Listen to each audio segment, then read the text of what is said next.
Health best recipe को आपनको स्वागत। चलतु आज आम बनैबा बहुत टेस्टी छतु मसला जहाँकि चिकेन तरकारी को भी पछरे पकईदेव। चलतु आरंभ करवा। प्रथमे मु आधा केजी बटन छतु नहीं ये मसला नहीं आम कि पियाज टमाटर अदा रसुण पेस्ट कंचा लंका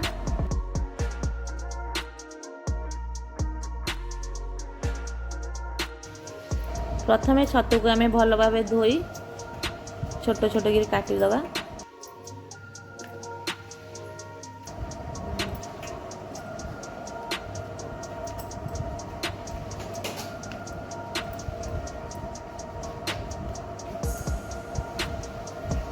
यही जगह आपण पाଳ छतु भी नहीं पारे।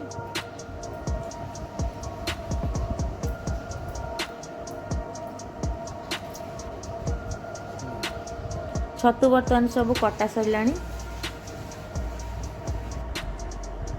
एबे आमे गोटे कड़ाई गरम करी तादेह किसी सोरिष तेल पकईदेवा। तेल गरम होला परे छतु भाजीदेवा।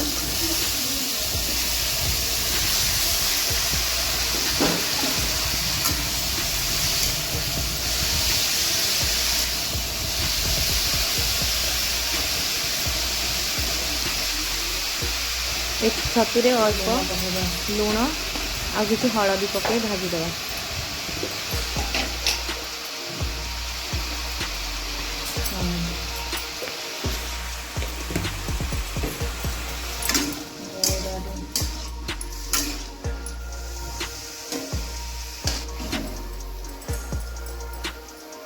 छतु बर्तमान भाजी होता समय आम आउ गोटे कड़ाई बसई मसला प्रस्तुत करनेबा।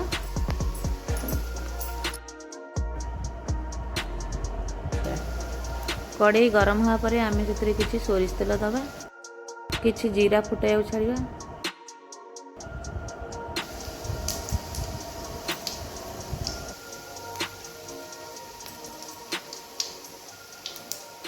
गोटे कंचा लंका को काटी पकई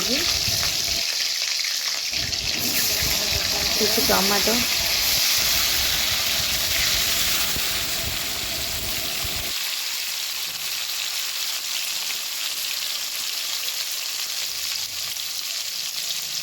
टमाटो टी भाजी है मुझे कटिकी रखी पियाज को पकई।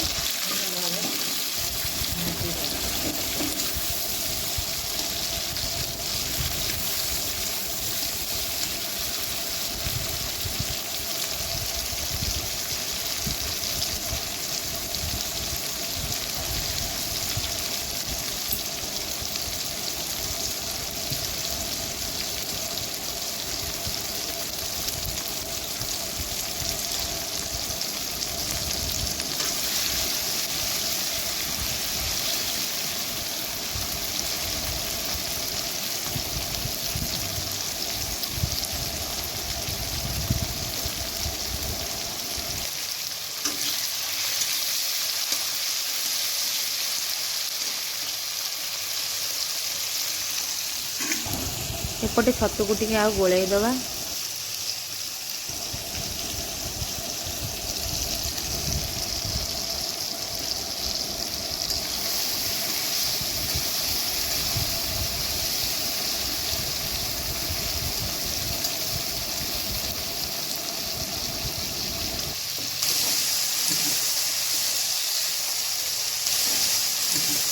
पियाज टमाटो आमर अधा भजा हो गला परे बाटिकी रही अदा रसुण पेस्ट देदेबा।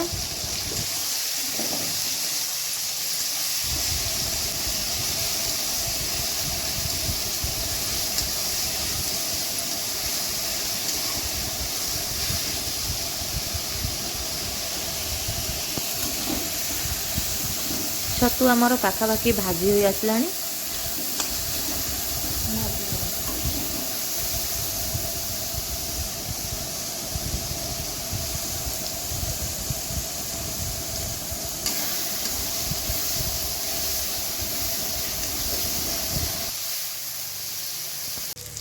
एबे छतु आमर भल भाव भाजी हो जाइए।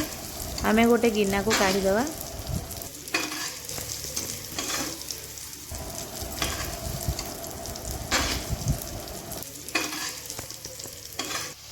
मसला आमर कषि हो गला पर आधा चामच हलदी गुंड,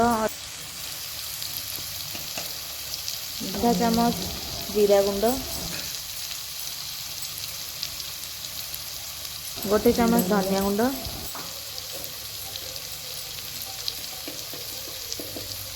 लंका गुंड आधा चामच,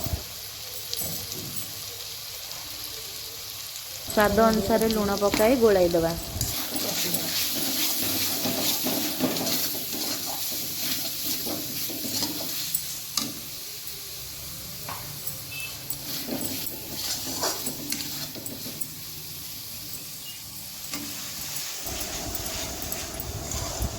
एबे मसला रु आमर तेल छाड़ी आसलानी।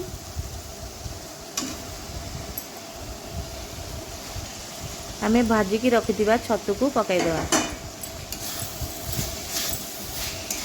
छतु को पकई भल भाव कषि दे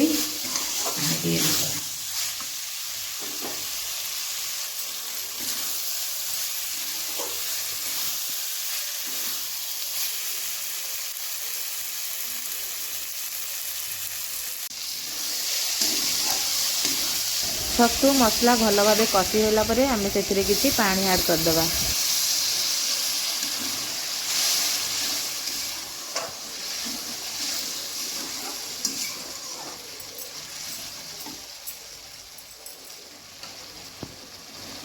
यह किछि समय फुटिबा को छाड़ देबा।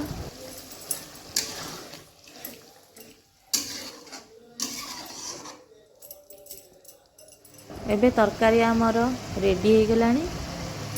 एबे गरम मसला गुंड पकाई देबा। गोळेई देबा। तरकारी